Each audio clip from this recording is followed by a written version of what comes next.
Maybe that's the case. But the current regulatory environment makes it basically impossible for professional and institutional investors to do anything about this.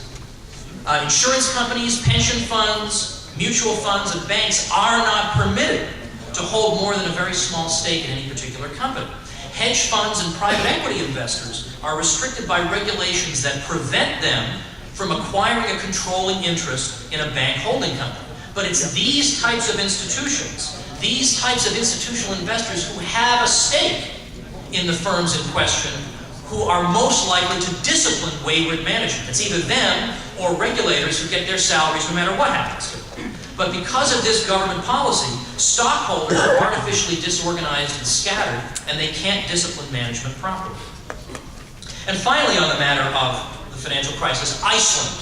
Iceland is pointed to, you crazy free market ideologues. Well, Iceland ought to put you in your place. What a free market haven that, blah, blah, blah, blah, blah, right? I mean, you can predict. Could you at least surprise me once? Like, why do I have to be able to predict everything that's going to come out of these people's mouths? I mean, surprise me once in a while.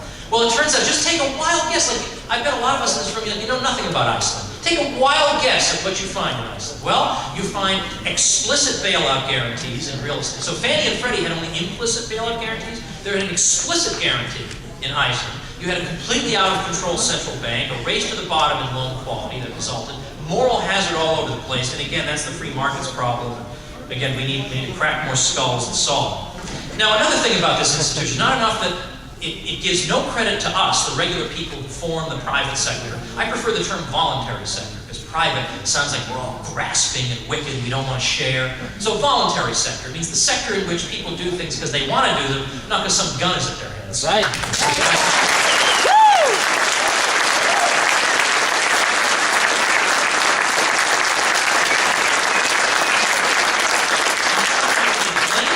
It blames us for things that we didn't do and they did.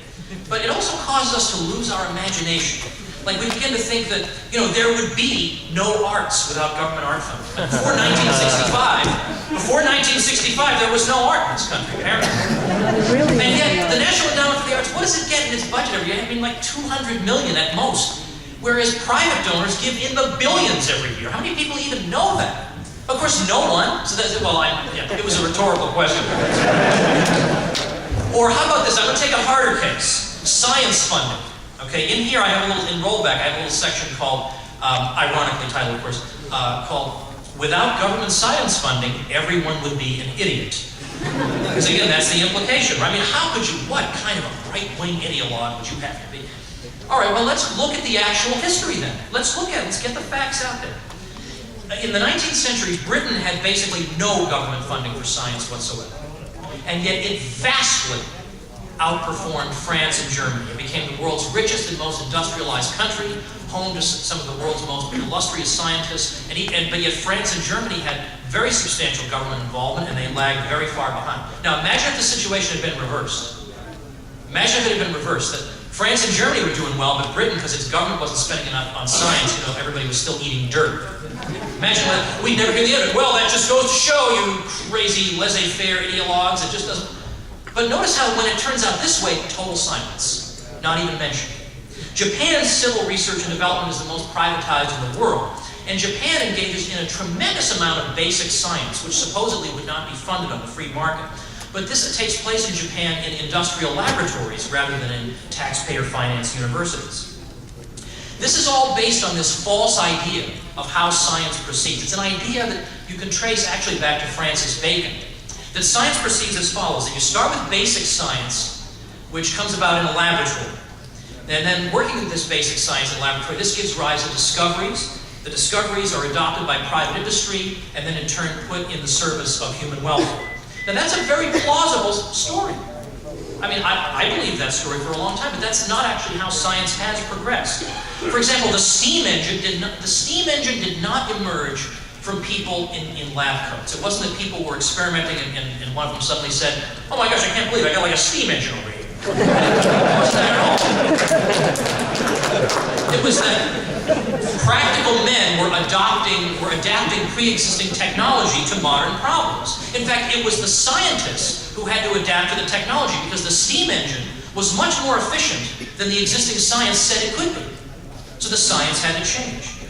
The Department of Defense, in quotation marks, defense, Department of Offense, looked into how many of the 700 key research breakthroughs leading to the development of key weapon systems were attributable to basic science. You know how many? 2.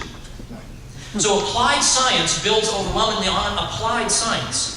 Now, the argument, though, nevertheless, is that the market won't supply basic science, even though we've seen that in terms of practical application, it's not as necessary as you might think. But market won't provide it because it's not geared toward immediate results, and that's all the private sector cares about. And secondly, any breakthroughs that are achieved are going to immediately become widely known to competitors. So why would you want to have a breakthrough if you couldn't, in effect, hog all the profits and the benefits from it for yourself? Well, the way we answer this is that when they try to claim that knowledge that comes from basic science is free, and so can be adopted by your competitors, and so why would you want to do it? Well, scientific research is not really free. Now, the non-science PhDs in this room, how many of you have tried to read an article in a professional physics journal? Okay? It's not the normal thing people curl up with, and you'll find that in order even to read that article, you need tremendous scientific background that almost no one has. I mean, it's like saying science is free in the way that law is free. Like, you could go defend yourself in court. They're all the law books. You could just go study them and go ahead and defend yourself in court. You have 3 days. Go ahead. So technically that's true, but in practice, it's not. Private firms want to keep up with scientific breakthroughs so that they can exploit them on behalf of their own products and in the service of human welfare. But the only people who can monitor these advances for them, who are knowledgeable enough to be able to understand what's being said at the conferences and read the conference proceedings, are scientists. But scientists don't enjoy spending all day in the library reading through scientific journals. They like being in a lab doing their own work. So basically the practical deal has been that the private sector wants scientists just to keep up with ongoing breakthroughs around the world. So it says, okay, you keep up with this research, and then in return we'll give you your own lab, where you can do your own stuff. And that's basically how it has worked in spite of all the models to the contrary. Charitable giving for the endowment of laboratories and scientific facilities was common in the age before estate tax decimated fortunes. Basic science has long been provided by the private sector, and the person to whom I'm most indebted on all the things I've just told you, Terence Keeley, writes in his book, The Economic Laws of Scientific Research, that in fact private donors as a percentage of GDP were more generous in funding basic science than the state has been, and he also shows in that book why government, when it provides scientific funding, necessarily displaces more than it actually provides. Now, unfortunately, the Keeley book is out of print and very expensive. I try to summarize some of his arguments in ROLLBACK, but it's very good if you can get it at your libraries, and it's very much worth reading. It's the opposite of anything you would expect. All right, now what about something like, let's get right down to the nitty-gritty, like the most fundamental governmental role, defense, right, keeping us safe. We can trust them here, right? Now, anytime you want to talk about the military budget, and again, if you're like me, this is how I used to be years ago. Years ago, if somebody said we have to take a look at the military budget, I would have said, what are you, some kind of commie? I mean, come on, military budget. I mean, come on, you can't, what, you want us to get overrun by evil people? I mean, you can't possibly want to look at the military budget. But you know what, that's just the way they like it. That there's one sector, everybody's got one area that's off the table we can't even look at. But we can't afford to do this anymore. We can't afford this crazy assumption that, yeah, the government is full of liars and scoundrels who exploit us and loot us and lie to us all the time. But this one department is full of angels. And moreover, they're so full of angels that we will expressly exempt them from audit. The Department of Defense is expressly exempted from being audited. But we don't need that, right? Because, I mean, these are all decent people. Well, there's a missing $1 trillion, for example, that I'd like to know where it went. Since 9/11, the Pentagon budget has gone up by the increase has been about $2 trillion. Now, half of that went to the wars. Where'd the other half go? That's a good question.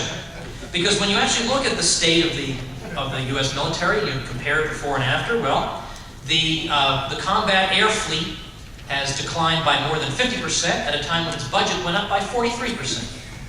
We've seen the number of battle force ships go down from about 333 to 287, and the Army, which got a 55% funding increase, went up by about 7%.